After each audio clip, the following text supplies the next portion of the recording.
এটা কেন? আমরা রেস্টুরেন্টে গেলে খুশি টিপস দিই না? তুমি তো খুব ভালো রান্না করেছো, তাই খুশি দিলাম। এখন আনো না। ওরে ইগো প্রবলেম, আল্লাহ। তুমি বসো তো বৌমা। রান্না খেয়ে জীবনে টাকা দিতে দেখছে কখনো? একটা মানুষ খুশি হয়ে রান্না খেয়ে টাকা দিচ্ছে, সেই টাকাটা নিবি তা না। এইটারই কয় ফকিন্নির অহংকার। তুমি চলে আসছো কেন? তুমি কেন চলে আসছো? তুমি কিছু বলবা না?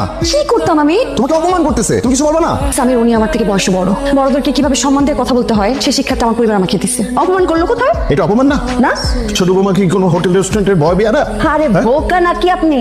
উপহার দিছে, গিফট, টাকা, কারণ তারা অনেক রিচ ফ্যামিলি। এই স্ত্রী প্রফেশনটা না নিয়ে আমি যদি উকিলের প্রফেশন নিতে অনেক ভালো করতে। সেটা অনেক আগে জান উকালতি করতে আসছে। তোমার এক্সের ফ্যামিলি ব্যাকগ্রাউন্ড কি? তোমার এক্স তোমার ভাইজাকে বিয়ে করছে, তার ফ্যামিলি ব্যাকগ্রাউন্ড কি? ওর বাবা নাই, স্টেপ ফাদার আছে, সেই সংসার চালায়। ওয়াও, তাতেই এত দিমাগ? সারা বাদ দাও না প্লিজ। কেন জলে? তোমার সাথে না কথা বলা যায় না। এক্সের সাথে কথা বলবে, কিছু বললেই তো পালাও। আচ্ছা আম্মু, এই ফাহাদ ভাইয়ের বউটা কেমন জানি? কেমন জানি মানে? আর বড়দের নিয়ে এসব কথা বলতে হয় না। আচ্ছা এসব বাদ দাও, দেখো তো সেলফিটা কিরকম। মা, এটা ফেসবুকে আপলোড করি।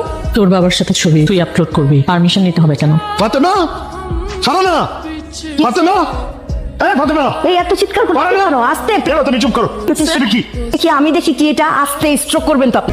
তোর বাবার সাথে যে ছবিটা পোস্ট করছিস ওটা ডিলিট করবি। না তুমি কি পাগল হয়ে গেছো? কালকে তো তোমার কাছ থেকে যখন পারমিশন নিলাম তখন বললা যে তোর বাপের সাথে ছবি তুই আপলোড দিবি। ডিলিট করতে বলছি, ডিলিট করবি। আর হ্যাঁ, তোর মামাকে গিয়ে সরি বল। মা, মা, সালা তুমি এগুলো এখানে কাটতেছো কেন? কিচেনে যাও। আচ্ছা কাটো। মা কই? এই যে মা। কি মা, তোমার কিছু লাগবে? এটা কি মা?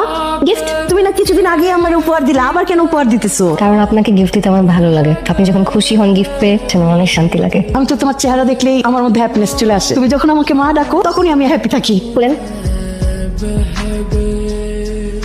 24 ক্যারেটের গোল্ডেন নেকলেস তুমি আমাকে উপহার দিছো? পছন্দ হয়েছে?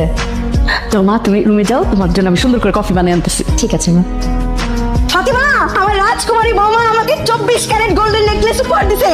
আমার একমাত্র রাজকুমারী বৌমা গোল্ডেন নেকলেস উপহার দিছে। আমার এখানে কি চলতেছে বলে? 24 ক্যারেট আমি গোল্ডেন ভেতর থেকে শুনতে পারছি। আমি তো চিন্তা করতেছি আপনার গলাটা এই চিল্লাপাল্লা কেমনে সহ্য করে। ও কিছু কথা হবে। কি করবি? একটা মাইক ভাড়া করবো, একটা রিক্সা ভাড়া করবো। এলাকাবাসীকে শোনাইতে চাচ্ছে না, একটু আরাম করে শোনাক। জি, আপনার তো হিংসা লাগছে নচিকেতা স্যার। এই যে আপনার স্বামী যে আমার উপহাস করে বলতেছে মাইকটা ভাড়া করতে, তাও তো ফুপুর কাছে টাকা চায়।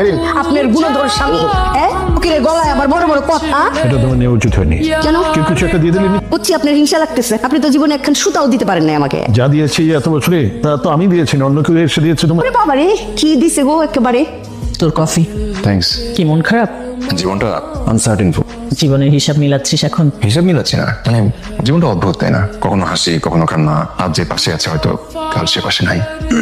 সাবির আছে রুমে? বলো কি বিষয়? তোর সিভিটা তো দিলি না। আমার সিবি দিয়ে তুমি কি করবা? তোর তো একটা গতি হওয়া দরকার না?